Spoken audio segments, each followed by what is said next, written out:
बिस्मिल्लाहिर्रहमानिर्रहीम अस्सलामु अलैकुम वरहमतुल्लाहि वबरकातुहू। नाज़रीन, आप देख रहे हैं दुनिया मेरे आगे यूट्यूब चैनल और मैं हूं गुलाम नबी मदनी।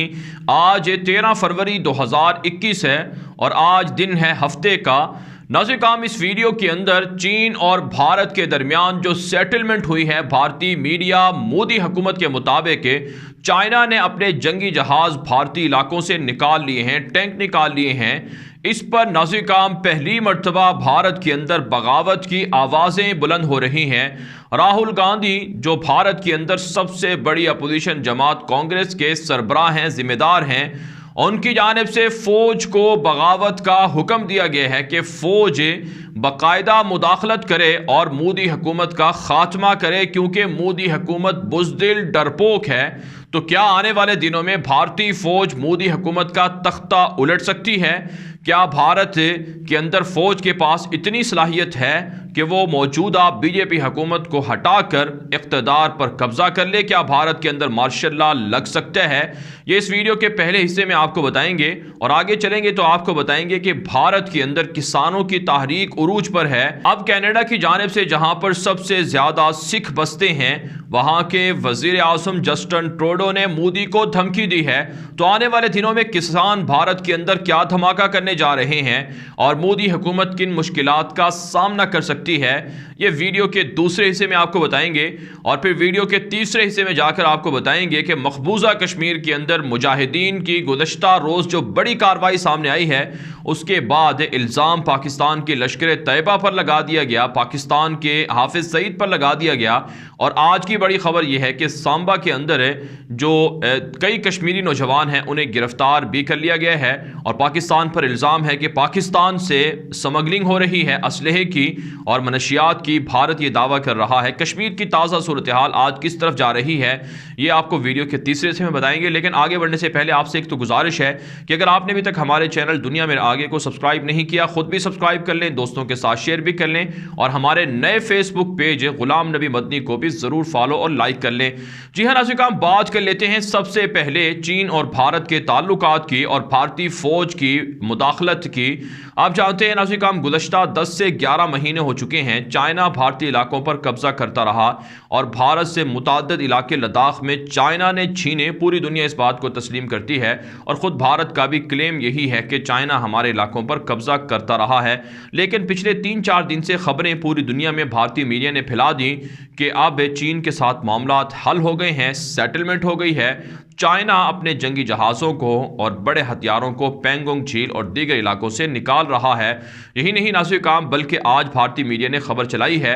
कि 200 टैंक चाइना ने और 100 जो हैवी गाड़ियां हैं, फौजी गाड़ियां, वो चाइना ने लद्दाख से निकाल ली हैं। तो इसका मतलब ये है भारतीय मीडिया के मुताबिक कि चीन भारतीय इलाकों से निकल चुका है। और कल की वीडियो में हम आपको बता चुके हैं कि भारत की मोदी हुकूमत ने चाइना के साथ इंतहाई ज़िल्लत अमेज़ शराइत पर दस्तखत किए हैं, जिसके बाद चाइना राजी हुआ है भारतीय इलाकों से किसी हद तक फौजें निकालने पर। मुकम्मल डिसएंगेजमेंट नहीं हुआ है, मुकम्मल फौजें नहीं निकली हैं। लेकिन नाज़रीन, भारत के अंदर अब एक बड़ा सियासी मोड़ आ रहा है और सियासत के अंदर एक नया रुख सामने आया है। वो ये है कि भारत की अपोजिशन जमात राहुल गांधी, जो कांग्रेस जमात है उसके जो ज़िम्मेदार हैं राहुल गांधी, उन्होंने फ़ौज को कहा है कि मोदी डरपोक है, बुज़दिल है और एक तरह से बागी भी है, जिसने चाइना के हाथों भारत की शिकस्त तस्लीम की और जिसने चाइना के हाथों ज़िल्लत अमेज़ शराइत पर दस्तखत करवाए और भारत की 13-14 लाख जो फ़ौज है उसके मुंह पर कालक मली है। लिहाजा मोदी बुज़दिल का तख्ता उलटना ज़रूरी है। इसका मतलब यह है कि भारत की जो सबसे बड़ी अपोजिशन जमात फ़ौज को मार्शल लॉ की दावत दे रही है, बगावत की दावत दे रही है। यही वजह है नाज़रीन, भारतीय सियासत में अब हलचल तेज़ हो चुकी है और अब ये खबरें सामने आ रही हैं कि भारत के जो आर्मी चीफ हैं जनरल MM नारवाने और इसी तरह से जो खुफिया एजेंसियां हैं भारत की, उनके जो सरबराह हैं और दीगर जो मुसल्लह अफवाज हैं उनके जो सरबराह हैं, उनकी जो सिक्योरिटी है वो सख्त कर दी गई है उनकी जो मॉनिटरिंग है वो भी सख्त कर दी गई है कि कहीं ऐसा ना हो कि अपोजिशन जमातों के कहे पर ये लोग बगावत कर दें। क्योंकि भारत की तारीख में अब तक अगर मार्शल लॉ की सूरत हाल नहीं बनी है तो उसकी वजह यह थी कि तमाम सियासी जमातें एक पेज पर मुत्तफिक थीं और वो फ़ौज को आगे नहीं आने देती थीं। लेकिन भारत के जो मौजूदा आर्मी चीफ हैं जनरल MM नरवाने, उनकी जो ताज़ा स्टेटमेंट सामने आई है,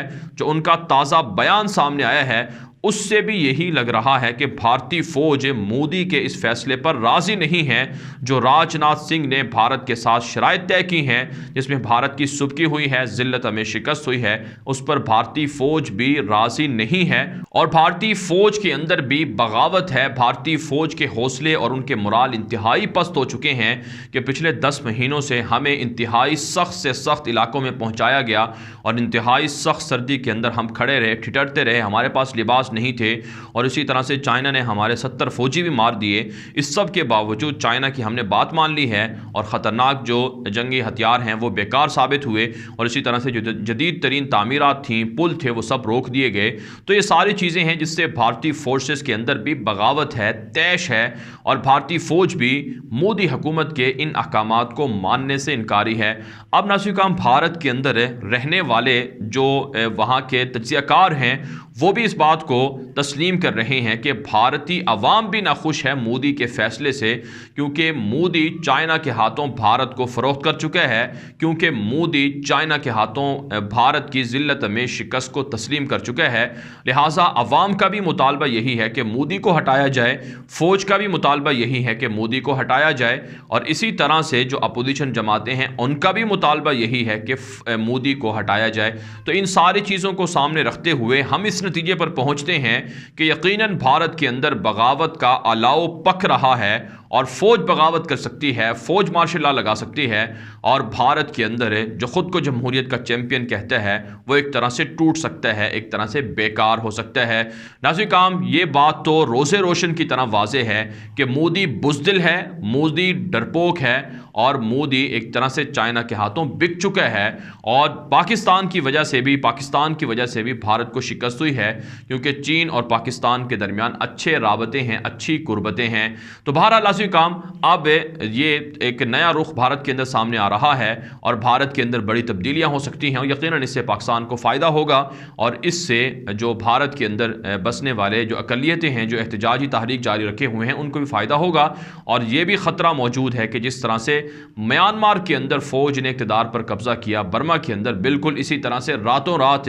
भारत के अंदर भी फ़ौज बगावत कर दे और फ़ौज मार्शल लॉ लगा दे। अब नाज़रीन, बात कर लेते हैं भारत के अंदर सिखों की तहरीक के हवाले से। तो आप जानते हैं भारत के अंदर 2.25 महीने से ज़ायद का अरसा होने वाला है, सिख सड़कों पर हैं, दिल्ली को जाम किए बैठे हैं। भारत की इकॉनमी को तकरीबन 220 खरब रुपए से ज़ायद का नुकसान हो चुका है। दुनिया भर से सिखों के हक़ में आवाज़ें बुलंद हो रही हैं। कनाडा के वज़ीर आज़म जस्टिन ट्रूडो ने फ़ोन किया है मोदी को और मोदी को फ़ोन करके कहा है कि किसानों का सिखों का मसला हल किया जाए, क्योंकि अगर मोदी किसानों का सिखों का मसला हल नहीं करेगा तो इससे कनाडा की सलामती को भी ख़तरा है, क्योंकि वहाँ भी बड़े पैमाने पर सिख रहते हैं और वो सिख अपने सिख भाइयों की हिमायत के लिए वो कनाडा की सड़कों को जाम कर सकते हैं, एहतजाज वायलेशन में बदल सकता है और कनाडा की हुकूमत के लिए मुश्किलात हो सकती हैं और कनाडा और भारत के दरमियान जो तिजारती ताल्लुकात हैं वो भी ख़राब हो सकते हैं और भारत जो कनाडा से असलहा ख़रीदता है वो भी एक तरह से